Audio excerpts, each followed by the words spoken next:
If you can hear the sound of my voice, there's something in this video for you. I'm Violet Sky. Welcome or welcome back to my channel.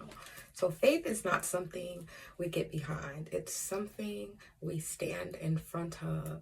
And the message here today is that you need to be asking the Most High, your spiritual team, the divine, to meet you in the moment, to meet you where you are.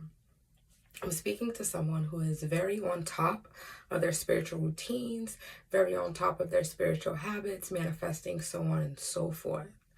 However, they want to meet you in the moment. They want you to shift the weight. They want to lighten your load. Call on your team when you are inconvenienced, when the line is too long, when there's too much traffic, when you're frustrated, when someone got you effed up. Call on your spiritual team. When you're feeling angry, call on your spiritual team. In those moments, tap in. Your spiritual team, your guides, your angels, your ancestors, they're not here to be confined to an altar or bath time or just when you're journaling and so forth. When you're out in these streets, call on them.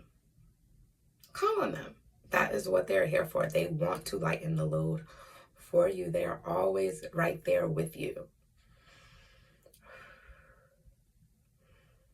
Someone here feels shoulder taps occasionally. You might feel a tap on your shoulder. That's your spiritual team. That's your spiritual team letting you know, we're here. Hello. When you feel that, that's what that is in that moment.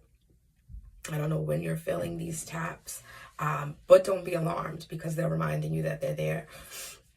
And you should feel safe at those times. When you feel those taps, they should be, and I'm hearing you do feel safe. You know that it's them. Talk to them. Talk to them at those times when they're tapping you on your shoulder. Let's see what else is going to come through. I'm just going to pull a card or two to see if anything else comes up. But that's the main message here. The same way that you speak life into your goals and your manifestations, you speak protection over yourself. Use your words. Your words are powerful. The tongue is mightier than the sword, right? There's so much power in your voice. Speak up. Your spiritual team wants you to... Someone here does a lot of journaling and a lot of meditating. And they want you to know about the power of your voice. To use your voice to call on them. To use your voice to speak over yourself, your manifestations. To speak protection over your house, over your children. To use your words. They're showing me someone just walking around with sage. Just walking around with the sage or the palo, smudging. Open your mouth.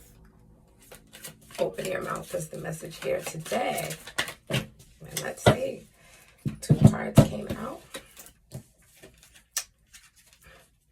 Balance and sturdy. That is wonderful. You have a beautiful spiritual foundation.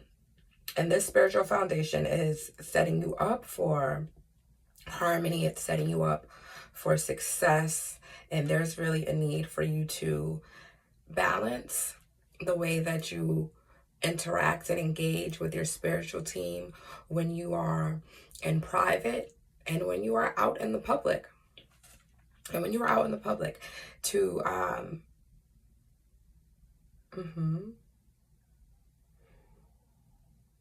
carry crystals. Don't be afraid to carry a crystal. Don't be afraid to let someone see you with your crystal cage. I'm seeing someone who has their crystals tucked in. Reveal them, let them out. Don't tuck your crystal cage in your shirt. Put it out there.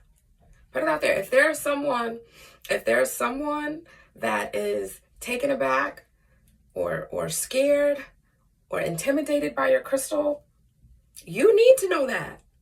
You need to know that. Don't hide behind your protection. Stand right in front of it. Stand right in front of it. Yeah. You can absolutely bring your spiritual practices, your spiritual protection in your everyday life. And they're showing me my sun catcher in my car. I have a sun catcher in my car. So someone is definitely being asked to... Okay. Someone is definitely being asked to take spirituality on the road with them. And when I was working a whole lot, I didn't have a lot of time to meditate. I didn't have a lot of time to, connect to spirit. I'm a mom. I was working a lot, working multiple jobs at that time. And one of the things that I did, I kept an altar shoebox in my car. And I kept a Bible in there. I kept, some sage, some palo. I had, just feathers and things that were important to me, things that were significant of that representation of an altar on the road. And when I was in my car on my lunch breaks, I would tap in. I tapped it on my lunch breaks. I would meditate. I would talk to spirit. I would, do some smudging and so on and so forth. And that's someone's homework. Spirit is giving someone some homework to set up a little space to have on the road, even if it's just, you just get a little pouch that you keep in your purse with some palo or some sage, so that just when you have that moment in your car. Someone here doesn't get a lot of alone time. Someone who's listening to this message does not get a lot of alone time. The most alone time that you have, you're alone in your car more than anything. And bring spirit into your car. Bring spirit into your car. But you have such... And then we have time on the back of the deck. That's for someone who doesn't have a lot of time on their hands, but your interaction with spirit, communing with spirit is very, very important to you. Spirit is not to be. If you don't have time for a bath, you don't have time to sit at your altar, you have that time. Make that time that you spend in your car, that time when you're driving, right?